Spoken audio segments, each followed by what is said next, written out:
Ce sont des accusations possiblement lourdes de conséquences qui ont été retenues par la justice militaire tunisienne à l'encontre de Salah Hacha, journaliste au quotidien Raya El Jadid.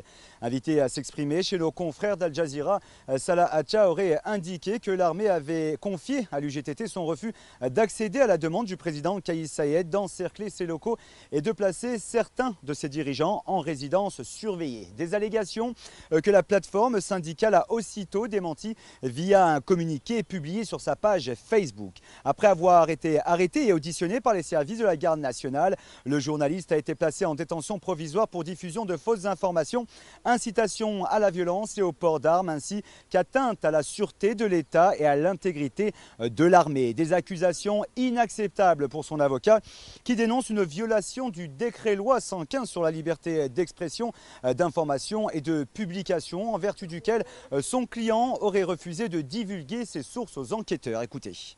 On est parti pour une bataille, pour une campagne, pour essayer de libérer Salah Hacha, mais je crois que dans leur démarche d'essayer de lui faire peur et à travers lui de faire peur à ses collègues, il va croupir en prison pendant au moins quelques semaines. Encore une fois, on essaie d'instrumentaliser la justice militaire pour faire taire les journalistes et viser les journalistes après avoir visé la haute instance pour les élections, les juges qui sont en grève aujourd'hui et bien sûr les avocats, les députés, toutes les instances élues et indépendantes. Des propos soutenus par Sondel Sataya, fille du journaliste détenu, qui parle, elle, d'une affaire purement politique. Écoutez-la.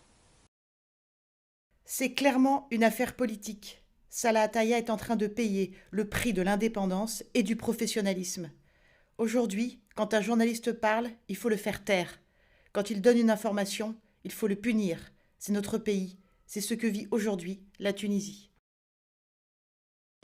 Alors qu'une enquête a été ouverte par la Direction générale de la justice militaire, le syndicat national des journalistes tunisiens a réitéré son appel au respect de la déontologie de la profession et des règles de publication de l'information journalistique en rejetant tout procès militaire engagé contre des civils, notamment des journalistes.